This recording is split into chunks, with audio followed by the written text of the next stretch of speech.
अस्सलामुअलैकुम स्टूडेंट्स, उम्मीद करता हूँ आप सब खैरियत से होंगे। अच्छा स्टूडेंट्स, हमने कल से chemistry tips and tricks series का जो है वो आगाज़ किया था, एक वीडियो सीरीज़। बेसिकली ये हम कंटिन्यू करेंगे केमिस्ट्री के लिए, ताकि आपके केमिस्ट्री में जो भी इम्पोर्टेंट टॉपिक्स हैं उनको जो है वो कवर किया जा सके। ठीक है, तो कल हमने इन 4 टॉपिक्स को जो है वो देखा था। एम्पिरिकल फार्मूला, मॉलिक्यूलर फार्मूला, फिर मोल और अवोगाड्रोस नंबर। और इन 4 टॉपिक से रिलेटेड ही जो है वो हमने एट द एंड एमसीक्यूज भी कुछ सॉल्व किए थे।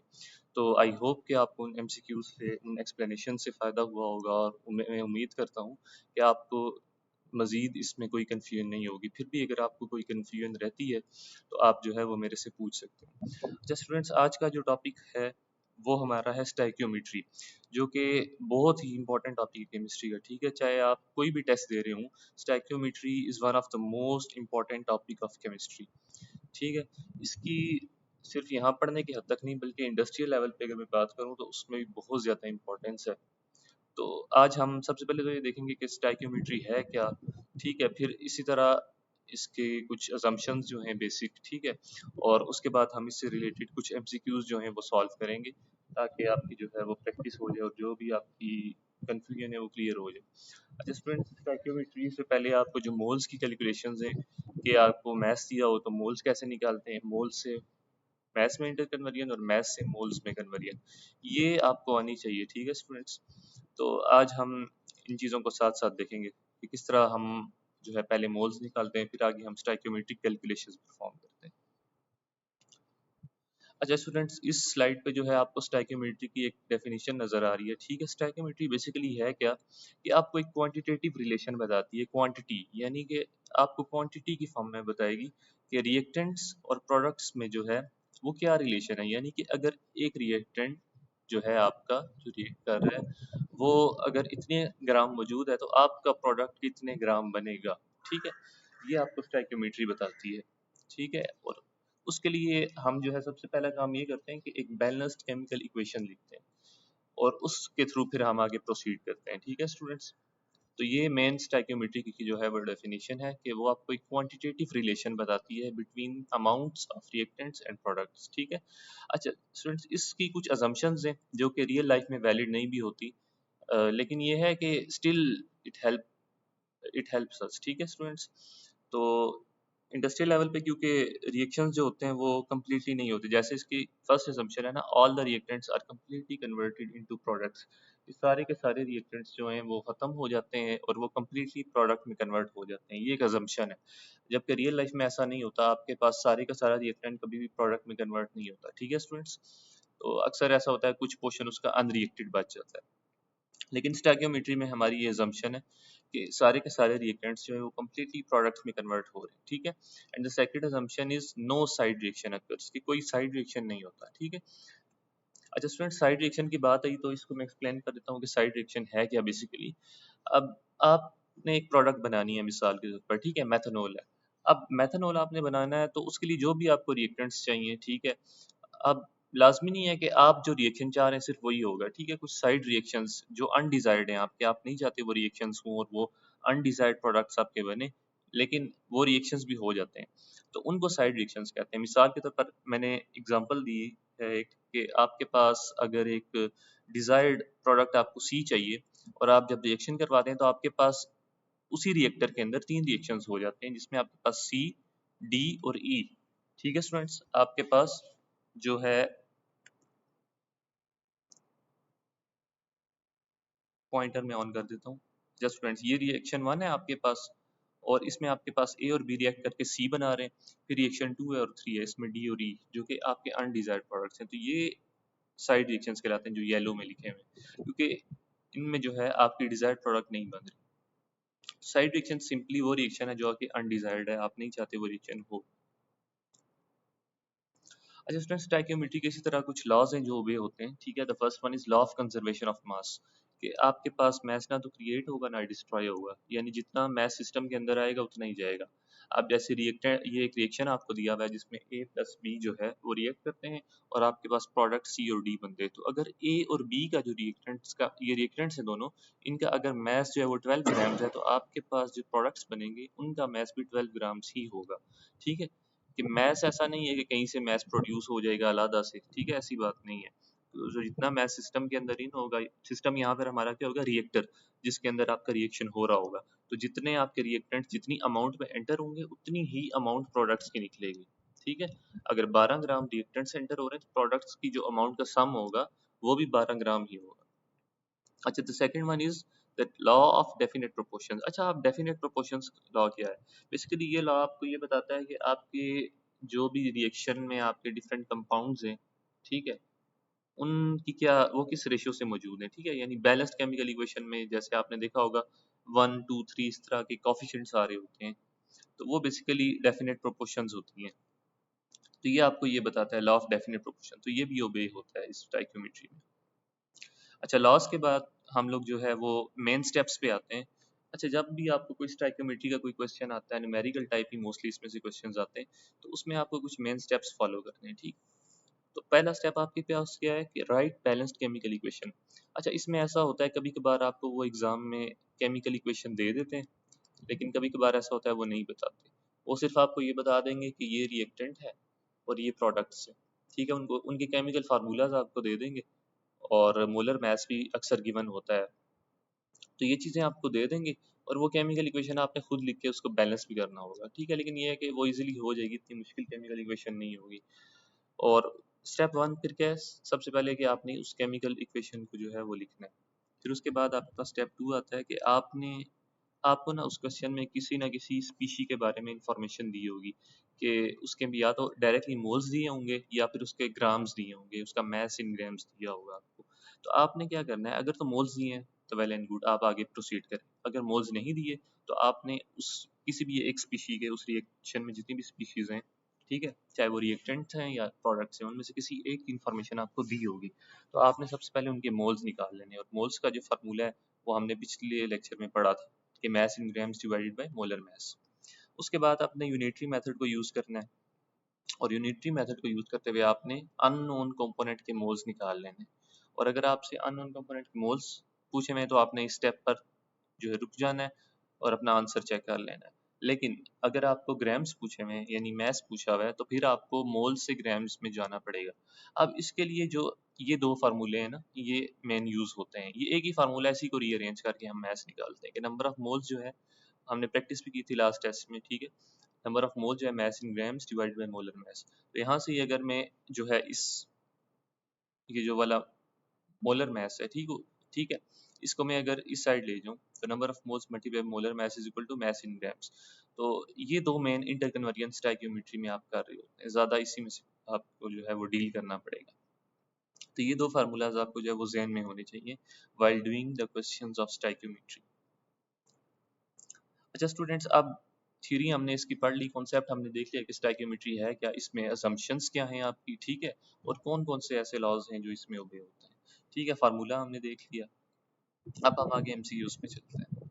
अच्छा स्टूडेंट्स, जब एमसीक्यू नंबर 1 है आपके पास कि how many grams of hydrogen gas are needed to completely react with 16 grams of oxygen to form water.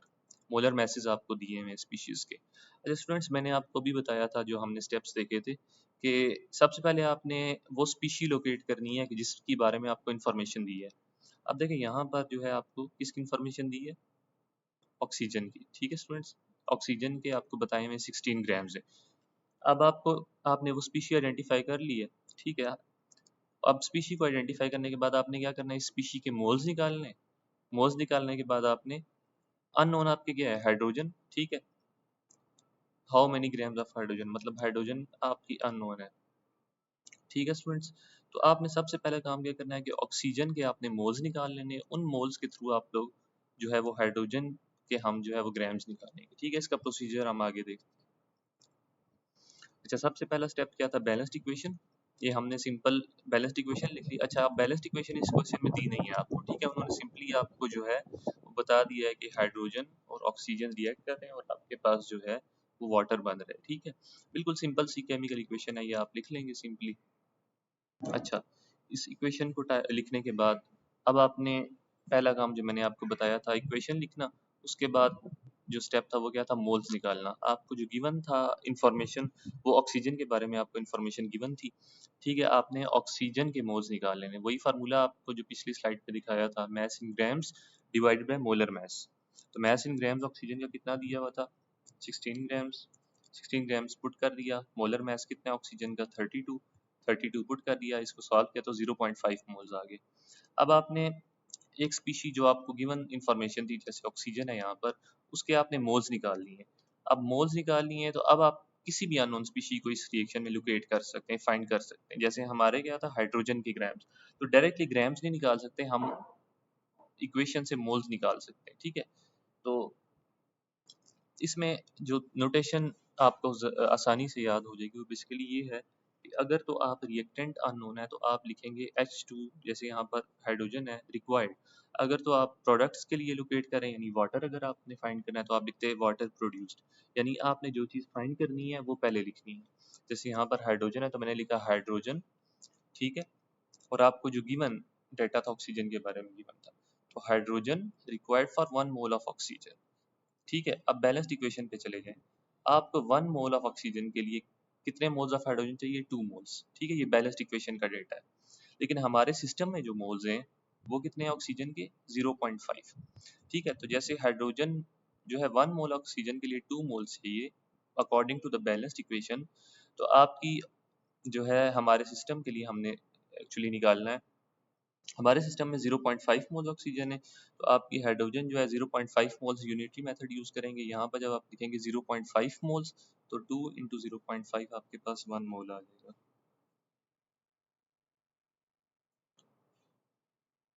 तो 2 इंटू 0.5 जो है 1 मोल आ जाएगा। और इसके बाद आपने सिंपली हाइड्रोजन के जब मोल्स निकल आएंगे तो आपने मैस में कन्वर्जन कर लेनी है। आपने सिंपली इन मोल्स को मोलर मैस ऑफ हाइड्रोजन जो कि 2 होता है उससे मल्टीप्लाई कर लेना है, और आपके पास जो है 2 ग्राम्स आंसर आ जाएगा। अच्छा, इसी तरह से एमसीक्यू नंबर 2 है हमारा, how many grams of oxygen are needed to completely react with 2.8 grams of ethylene. और इसी तरह से आपको इनके मोलर मैसेज जो हैं वो गिवन है। अच्छा स्टूडेंट्स, इसमें अब आपको जो है सबसे पहले क्या देखना है कि आपको किस स्पीशी की इंफॉर्मेशन गिवन है, ठीक है स्टूडेंट्स। तो इसमें देखें तो आपको जो है वो इथिलीन C2H4 के बारे में इंफॉर्मेशन गिवन है, यानी उसके आपको 2.8 ग्राम्स पता है। तो जिसके बारे में आपको इन्फॉर्मेशन गिवन है उसके आपने सबसे पहले क्या करना है, मोल्स बनाने, और फिर अननोन को प्रिडिक्ट करना है। हम नेक्स्ट स्लाइड पे जाते हैं और इसका सोल्यूशन देखते हैं। अच्छा स्टूडेंट, बैलेंस्ड इक्वेशन इसमें आपको दी हुई थी, ठीक है, आपको खुद से करने की जरूरत नहीं है। हम नेक्स्ट स्टेप पे आते हैं, मोल्स। तो अभी मैंने बताया कि आपको जो इन्फॉर्मेशन दी थी, ठीक है, वो आपको किसकी दी थी, इथाइलिन की। इथाइलिन की इन्फॉर्मेशन को आपने यूज करते हुए इथाइलिन के मोल्स निकाले, ठीक है। Mass in grams divide by molar mass, ये दोनों चीजें आपको दी हुई थी, तो हमने सिंपली इनको डिवाइड किया और आपके पास 0.1 मोल्स आ गए इथाइलिन के। अब आपके पास मोल्स आ गए, अब आपने एक स्पीशी के जब मोल्स आ जाएं उस केमिकल इक्वेशन में, जैसे यहाँ पर आपके पास इथाइलिन है, तो आप अननोन को प्रिडिक्ट कर सकते हैं। अब आपकी अननोन क्या थी इसमें, how many grams of oxygen, oxygen is your unknown, ठीक है। तो अननोन ऑक्सीजन है, और ऑक्सीजन की साइड पे है, रिएक्टेंट साइड पे। तो ये रिएक्टेंट जो होते हैं वो रिक्वायर्ड होते हैं ना, प्रोडक्ट्स मैंने बताया था प्रोड्यूस हो रहे होते हैं। तो हमारा जो अननोन है ऑक्सीजन है, अननोन की स्टेटमेंट हमने लिखनी होती है, स्टार्ट हमने अननोन से करना है। तो हम लिखेंगे oxygen required for 1 mole of ethylene, क्योंकि इथाइलिन हमारा जो है वो बेसिस है, इथाइलिन की बेसिस पे हमें बाकी जो कंपोनेंट्स है वो निकाल सकते हैं। जैसे यहाँ पर हम इथाइलिन को यूज करते हुए, इथाइलिन का डेटा यूज करते हुए ऑक्सीजन को निकालेंगे, ऑक्सीजन की जो भी इंफॉर्मेशन है वो हम प्रिडिक्ट करेंगे। तो हम लिखेंगे oxygen required for 1 mole of ethylene. जो पहली स्टेटमेंट आप लिखते हैं वो बेसिकली बैलेंस्ड इक्वेशन से लिखते हैं कि बैलेंस्ड इक्वेशन में आपको क्या नजर आ रहा है। तो देखें ऑक्सीजन जो है वो आपको 1 मोल इथाइलिन के लिए कितने मोल चाहिए, 3 मोल्स, ठीक है स्टूडेंट्स। तो हमारे सिस्टम में कितने मोल्स हैं वो आपने देखने, ये तो बैलेंस्ड इक्वेशन की वो है ना स्टेटमेंट। तो हमारे सिस्टम में जो है वो 0.1 मोल्स है। तो जब हम 0.1 मोल्स के लिए देखेंगे यूनिटरी मेथड से, तो अगर 1 मोल के लिए 3 चाहिए तो 0.1 मोल्स के लिए सिंपली इसको 3 से मल्टीप्लाई कर देंगे तो आपके पास 0.3 मोल आंसर आ जाएगा। लेकिन हमारे पास क्वेश्चन में उन्होंने ये नहीं पूछा था कि how many moles of oxygen are required, उन्होंने पूछा था how many grams of oxygen are required. तो मैंने अभी आपको बताया था कि मोल से ग्राम्स कैसे कन्वर्ट करते हैं, सिंपली मोलर मास से मल्टीप्लाई करके। तो ऑक्सीजन का मोलर मास आपको ये दिया हुआ है 32, ना भी दिया हुआ तो आपके जहन में होना चाहिए कॉमन स्पीशीज का जो है मोलर मास, ठीक है। तो आपने सिंपली इससे मल्टीप्लाई किया तो आपके पास 9.6 ग्राम जो है वो आंसर आ जाएगा, ठीक है स्टूडेंट्स, 9.6 ग्राम्स। हम नेक्स्ट एमसीक्यू की तरफ प्रोसीड करते हैं। अच्छा स्टूडेंट्स, इसमें देखें तो अमोनिया का रिएक्शन आपको दिया हुआ है, नाइट्रोजन और हाइड्रोजन आपके पास रिएक्ट करती हैं और आपके पास अमोनिया बनती है। अब इसमें आपको देखें students, if 4 moles of nitrogen react with hydrogen, how many moles of ammonia are produced, ठीक है। अब इसमें आपको डायरेक्टली मोल्स की इन्फॉर्मेशन दे दी है, अब आपने मोल्स नहीं निकालने। अब आपका काम थोड़ा सा आसान हो गया, यानी कि आपको इक्वेशन भी दे दी है, आपको मोल्स भी दे दिए हैं, ठीक है, और वो पूछ रहा भी मोल्स ही है। तो ये one of the simplest question है, ठीक है। तो आपने सिंपली क्या करना है, हम नेक्स्ट स्लाइड पे चलते हैं और इसका सोल्यूशन देखते हैं। आपको मोल्स दिए हैं एक स्पीशी के नाइट्रोजन के, और ये आपकी एक बेसिस होगी। इस बेसिस को यूज करते हुए आपने बाकी स्पीशीज को प्रिडिक्ट कर सकते हैं। हमारे पास इस क्वेश्चन में उसने हाइड्रोजन को उसने अमोनिया का पूछा हुआ है, ठीक है। तो हम मैंने बताया था कि अगर प्रोडक्ट साइड का पूछा हुआ है तो हम प्रोड्यूस लिखेंगे, तो अमोनिया अननोन है, हम स्टार्ट अपनी स्टेटमेंट अमोनिया से करेंगे। तो अमोनिया, ठीक है, प्रोड्यूस हो रही है ना, बन रही है अमोनिया। अगर हाइड्रोजन होता तो हम लिखते हाइड्रोजन रिक्वायर्ड, लेकिन यहाँ पर अमोनिया है तो अमोनिया का लिखेंगे प्रोड्यूस्ड, क्योंकि प्रोडक्ट है। तो अमोनिया प्रोड्यूस्ड फ्रॉम, अब हम कंपेयर किससे करते हैं, जिसका डाटा गिवन होता है। हमारे पास बेसिस जो है वो क्या थी, हमारे पास जिसकी इन्फॉर्मेशन गिवन थी नाइट्रोजन, तो इसको हम नाइट्रोजन से रिलेट करेंगे। यानी कि स्टार्ट में हम अननोन स्पीशी जो है वो लिखते हैं, ऐसे यहाँ पे अमोनिया थी, फिर हम रिक्वायर्ड या प्रोड्यूस को देखते हैं, रिएक्टेंट है तो रिक्वायर्ड, प्रोडक्ट है तो प्रोड्यूस। तो अमोनिया प्रोड्यूस्ड, और फिर हम देखते हैं उसको रिलेट करते हैं अपनी बेसिस से जिसकी इन्फॉर्मेशन हमें गिवन होती है। तो ammonia produce from 1 mole of nitrogen, ठीक है। तो इस बैलेंस्ड इक्वेशन के हिसाब से हमने देखना होता है सबसे पहले, तो 1 मोल ऑफ जो है नाइट्रोजन से, अगर बैलेंस्ड इक्वेशन को आप देखें, ठीक है, यहाँ पर 1 है, 1 मोल ऑफ नाइट्रोजन अगर हो तो आपके पास अमोनिया कितने मोल्स प्रोड्यूस हो रही है, 2 मोल्स, ठीक है। लेकिन हमारा जो सिस्टम है उसमें आपको कितने मोल्स दिए हुए हैं नाइट्रोजन के, ठीक है, 4 मोल्स। तो हम सिंपली क्या करेंगे, 4 से मल्टीप्लाई कर देंगे, यानी अगर 1 मोल से आपके पास 2 मोल प्रोड्यूस हो रही है, ठीक है, अमोनिया, यानी 1 मोल नाइट्रोजन से 2 मोल अमोनिया प्रोड्यूस हो रही है, तो यूनिट मेथड ये कहता है कि आपके पास अगर 4 मोल हों तो सिंपली आपने 2 को 4 से मल्टीप्लाई कर देना है, ठीक है स्टूडेंट्स। ये बिल्कुल ऐसा ही है जैसे अगर 2 अंडों की कीमत जो है वो 40 रुपए है, ठीक है। फिर आप सबसे पहले क्या करते हैं, आप क्या करते हैं कि अगर आपसे कोई पूछता है कि 10 अंडों की क्या कीमत है, सबसे पहले आप जो है यूनिट प्राइस फाइंड करते हैं ना, कि एक अंडे की कीमत क्या है, यानी अगर 2 अंडों की कीमत 40 रुपए है तो एक अंडे की कीमत क्या होगी आपके पास, 20 रुपए। अब जब आपके पास यूनिट प्राइस आ जाती है तो आप सिंपली अपने रिक्वायर्ड के लिए उसको मल्टीप्लाई कर देते हैं, यानी अब अगर आपसे कोई 4 का पूछे, 5 का पूछे, आप सिंपल यूनिट प्राइस को उससे मल्टीप्लाई कर देते हैं। बिल्कुल वही चीज़ यहाँ पर है कि आपने सबसे पहले यूनिट मोल के लिए देखना है, जो कि यहाँ पर ऑलरेडी हुआ हुआ है कि NH3 प्रोड्यूस फ्रॉम 1 मोल। अब जब 1 के लिए आपको पता चल गया है, अब आपको जो भी अननोन हो x मोल्स, तो आपने सिंपली मल्टीप्लाई कर देना है। अब जैसे इसने पूछा हुआ है ना, nitrogen NH3 produce from 4 moles of nitrogen, तो आपने सिंपली क्या करना है, 2 मोल्स को 4 से मल्टीप्लाई कर देना है, तो आपके पास 8 आ जाएगा, ठीक है स्टूडेंट्स। अगर यहाँ पर जो है 1 मोल ना होता मिसाल के तौर पर, ठीक है, कोई और बैलेंस इक्वेशन होती और यहाँ पर 1 ना होता, तो आपको सबसे पहले यहाँ पर कन्वर्ट करना पड़ता 1 में, ठीक है, यानी यूनिट में आप यूनिट प्राइस ये में जैसे आप जाते हैं ना, उसी तरह आपको यूनिट मोल के लिए देखना पड़ता है, और फिर जो आपके अपने सिस्टम के मोल्स हैं उनसे सिंपली मल्टीप्लाई कर देते हैं जब आपके पास यूनिट आ जाता है, यूनिट के लिए आ जाता है, ठीक है। हमारे सिस्टम के मोल इस केस में 4 थे, और हमें 1 मोल के लिए पता था कि अमोनिया कितनी प्रोड्यूस हो रही है 1 मोल नाइट्रोजन से। तो अगर 4 मोल नाइट्रोजन के होंगे तो आपके पास सिंपली 2 मल्टीप्लाई 4 8 मोल जो है वो प्रोड्यूस हो रही होगी अमोनिया। अच्छा, एमसीक्यू नंबर 4 की तरफ हम चलते हैं। इसमें हमारे पास क्या है जी, इक्वेशन आपको दी हुई है, ठीक है। वो पूछ रहा है कि how many grams of carbon dioxide are produced, ठीक है, ये आपका अननोन है। आप देखते हैं कि गिवन डाटा क्या है आपका, 60 ग्राम्स ऑफ इथेन, ठीक है। तो हम अगली स्लाइड पे चल के इसका सोल्यूशन देखते हैं। मैंने आपको बताया था सबसे पहले इक्वेशन आपको दी हुई है। इक्वेशन के बाद next step is to find moles of the reactant और प्रोडक्ट जिसकी भी आपको इन्फॉर्मेशन गिवन है, ठीक है। तो इस केस में आपके पास इथेन की गिवन है, तो हम सिंपली क्या करेंगे कि इथेन के जो ग्राम्स हैं उनको मोल्स में कन्वर्ट कर लेंगे। कैसे? यूजिंग दिस फार्मूला, ठीक है, mass in grams divide by molar mass. तो हमारे पास इथेन के जो मोल्स आ जाएंगे वो 2 मोल्स आ जाएंगे, ठीक है स्टूडेंट्स। अच्छा, अब देखें हमारे जो सिस्टम के मोल्स हैं वो 2 हैं, और अगर हम बैलेंस्ड इक्वेशन को देखते हुए हम लिखें, अच्छा इसमें हमें फाइंड क्या करना है, कार्बन डाइऑक्साइड। और कार्बन डाइऑक्साइड आपकी किस साइड पे है? प्रोडक्ट साइड पे। इसका मतलब वो प्रोड्यूस हो रही है, ठीक है। तो हम लिखेंगे कार्बन डाइऑक्साइड। मैंने आपको बताया था कि जो भी अननोन है आपका वो पहले आपने लिखना है। तो स्टार्ट में अननोन से करता हूँ लिखना। तो कार्बन डाइऑक्साइड प्रोड्यूस हो रही है ना, तो प्रोड्यूस्ड फ्रॉम, बेसिस हमारा क्या है जिसके बारे में इंफॉर्मेशन गिवन थी? Ethylene, ethane sorry. तो carbon dioxide produce from 2 moles of, अच्छा यहाँ पर स्टूडेंट्स एक छोटी सी मिस्टेक है, यहाँ पर C2H6 है, ठीक है, C2H6। तो carbon dioxide produce from 2 moles of C2H6, ठीक है। कितने मोल्स प्रोड्यूस हो रही है? अगर 2 मोल्स बैलेंस्ड इक्वेशन पे जाएं, 2 मोल्स से आपके पास 4 मोल्स प्रोड्यूस हो रही है, ठीक है। और हमारे सिस्टम के भी कितने मोल्स हैं? 2 मोल्स। तो यहाँ पर आपको किसी तरह का यूनिटरी मेथड अप्लाई करने की जरूरत नहीं है, ये आपको डायरेक्टली बता रहा है कि अगर आपके सिस्टम में 2 मोल्स जो कि बैलेंस्ड इक्वेशन में, तो आपके पास 4 मोल्स कार्बन डाइऑक्साइड के बनेंगे, ठीक है। लेकिन हमें तो उसने मैस पूछा था कार्बन डाइऑक्साइड का ग्राम्स में, ठीक है। सिंपली मैंने बताया था कि जब भी आपको मोल्स से मैस में जाना हो तो आप सिंपली मल्टीप्लाई कर देते हैं उसके मोलर मैस से। तो कार्बन डाइऑक्साइड का मोलर मैस आपके पास 44 है, तो सिंपली जब आपने मल्टीप्लाई किया तो आपके पास 176 ग्राम्स जो है वो कार्बन डाइऑक्साइड प्रोड्यूस होगी, ठीक है स्टूडेंट्स। अच्छा, MCQ 5 है।